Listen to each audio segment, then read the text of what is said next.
Hello everyone, welcome back to our YouTube channel. বন্ধুরা, Samsung এর দুটো ফোন কিছুদিন আগেই লঞ্চ করা হয়েছে, স্যামসাং এর M11 এন্ড M01। এই নিয়ে আমরা একটা ডেডিকেটেড ভিডিও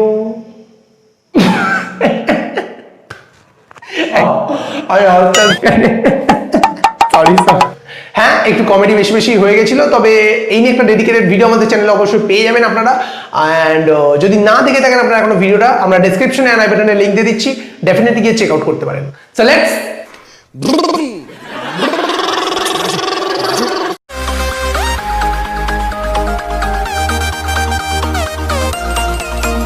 তো বন্ধুরা, কোনো জিনিস বা কোনো ফোন যাই হোক, আমরা সেটা অফলাইন হোক বা অনলাইন, কেনার আগে আমরা কোথায় হাত দিই? বুকে, পেটে, হাতে হাতে হাতে, মাথায়, চোখে, পায়ে, জিভে জিভে। আবে চুপ! নার্সারি ক্লাস চলছে নাকি? পকেটে হাত দিই আমরা। আমি আগে দেখবো না আমার পকেটে টাকা আছে কি, সেটাই বলছি। একদমই বন্ধুরা, এই কারণে আমরা এই ফোনটির প্রাইসটা সবার আগে আপনাদের সামনে তুলে। যদি আপনার পকেটে থাকে 22,000 টাকা থেকে 1 টাকা কম, মানে 21,999 টাকা, এই ফোনটি আপনি খুব সহজেই কিনে নিতে পারবেন ফ্লিপকার্ট, অ্যামাজন বা আপনার পাশের দোকান, যেখান থেকে। বিল্ড অ্যান্ড ডিজাইনের কথা বললে এখানে আপনারা একটা গ্লসি টাইপের ব্যাক প্যানেল পাচ্ছেন, বাট প্লাস্টিক। এখানে আপনি 22,000 টাকা ইনভেস্ট করছেন একটা প্লাস্টিক কেনার জন্য? খেলনা মোবাইল কিনছেন নাকি আপনি? ডিসপ্লেতে আমার কোনো রকমের কোনো ইস্যুস নেই। 6.4 ইঞ্চের ওয়াটার ড্রপ নচের সঙ্গে ডিসপ্লেটা আসছে আপনাদের কাছে। ফুল এইচডি প্লাস রেজুলেশনের সঙ্গে সুপার অ্যামোলেড প্যানেল দেওয়া হয়েছে, যেখানে আপনার কালার্স পাঞ্চি দেখাবে, শার্পনেস, আপনার ভিডিওর যে শার্পনেস, ব্রাইটনেস, কন্ট্রাস্ট যা যা হয় এভরিথিং আপনার সামনে একদম একটা প্রফেশনাল ওয়েতে তুলে ধরবে। সো অবশ্যই আপনার সুপার অ্যামোলেড ডিসপ্লেতে ভিউইং এর দিক থেকে কোনো রকমের আপনারা ইস্যু বলতে পারবেন না।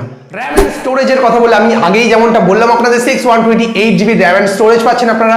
ট্রিপল কার্ড স্লট দেখতে পাবেন, LPDDR4X এর র্যাম টাইপ দেখতে পাবেন, কোনো ইস্যু নেই এই অবধি। বাট এখানে আপনারা eMMC স্টোরেজ টাইপ দেখতে পাচ্ছেন। আমি 22,000 টাকা খরচ করছি eMMC স্টোরেজ নেওয়ার জন্য? মানে আমাদের 16-17 টাকার ফোনগুলো, রিয়েলমি বলুন, আমাদের রিয়েলমি X2 বলুন, এইসব ফোনগুলোতে আমাকে UFS 2.1 প্রোভাইড করে দিচ্ছে, সেখানে 22,000 টাকার ফোনে eMMC স্টোরেজ। পারফরমেন্সের কথা বললে अगेन এখানে মানে স্যামসাং এই ফোনটার মধ্যে একটা ভালো একটা খারাপ, একটা ভালো একটা খারাপ এরকম করে দিয়েছে। মানে দেখুন না, মানে পারফরমেন্স আবার খারাপ। পারফরমেন্সের দিক থেকে আপনারা মিডিয়াটেকের হেলিও P65 পাচ্ছেন। সিরিয়াসলি আমি 22,000 টাকার ফোন কিনছি, মানে 2,200 টাকার কিনে নিব। মানে আমি জাস্ট কথার কথা বলছি, আমরা এই প্রাইস রেঞ্জ দিচ্ছি যেহেতু, অ্যাটলিস্ট আমরা স্ন্যাপড্রাগনের 730 আশা করতেই পারি, বাট P65। এই মোবাইলটির দুটো জিনিসই আমার শুধু ভালো লেগেছে, সেটা হচ্ছে ডিসপ্লে অ্যান্ড এর ক্যামেরা। ডিসপ্লেটা আমি অবশ্যই আগেরটা মজার জন্য বলেছিলাম, বাট ডিসপ্লে আমার সত্যিই ভালো লেগেছে, কোনো রকমের ইস্যু নেই ডিসপ্লে নিয়ে। অ্যান্ড সেকেন্ড হচ্ছে ক্যামেরা। ক্যামেরা হচ্ছে মিডিওকার ক্যামেরার মধ্যে যেরকম ক্যামেরাটা স্যামসাং বেসিক্যালি প্রোভাইড করিয়ে থাকে আমাদের, অন্যান্য ফোনের থেকে বেশ ভালো দেয় কিন্তু স্যামসাং এর ক্যামেরাগুলো। অ্যান্ড এখানেও আপনারা কোয়াড ক্যামেরা সেটআপ পাবেন 48 মেগাপিক্সেলের। এখানে স্যামসাং এর GM1 সেন্সর ইউজ করা হয়েছে, 8 মেগাপিক্সেল একটা আলট্রা ওয়াইড অ্যাঙ্গেল ক্যামেরা থাকছে, অ্যান্ড দুটো থাকছে 5 মেগাপিক্সেলের ক্যামেরা, একটা ম্যাক্রো অ্যান্ড একটা ডেপথ। সামনের দিকে আপনারা 20 মেগাপিক্সেল একটা ফ্রন্ট শুটার পেয়ে যাবেন, যেখানে আপনার নিজস্ব ছবি তোলা থেকে শুরু করে সবকিছু কিন্তু বেশ ভালো আসবে। আমি অন্যান্য অপারেটিং সিস্টেমের কথা বললে এখানে One UI এর উপর এটা রান করে। আউট অফ দ্য বক্স আপনারা Android 10 দেখতে পেয়ে যাবেন। সব রকমের সেন্সরস অ্যাভেলেবেল থাকলেও এখানে ফিঙ্গারপ্রিন্ট সেন্সরটা একটু স্লো পাবেন আপনারা, কোয়াইট স্লো।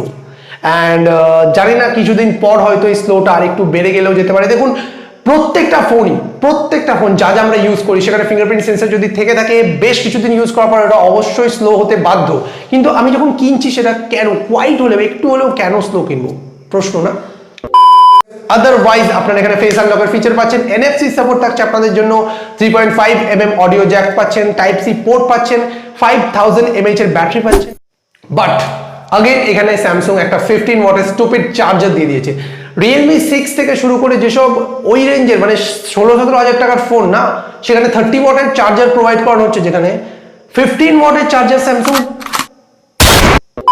বন্ধুরা, আপনাদের যদি বাজেট হয়ে থাকে 20-22 টাকা, আর আপনারা যদি 22,000 টাকার মধ্যে বা 20,000 টাকার মধ্যেই ফোন কিনতে পছন্দ করেন, তাহলে আমি বলবো এটা নেয়ার থেকে আপনারা আরো অনেক বেটার অপশন কিন্তু মার্কেটে অ্যাভেলেবেল রয়েছে। সেগুলো নিয়ে আমি আমার নেক্সট ভিডিওটা বানাবো আপনাদের জন্য, আন্ডার 20,000 এর মধ্যে কি কি বেস্ট মোবাইল আপনারা পেতে পারেন সেই নিয়ে। সো কাইন্ডলি একটু ওয়েট করে নেবেন সেই ভিডিওটার জন্য, আজই আমি আপলোড করতে চলেছি।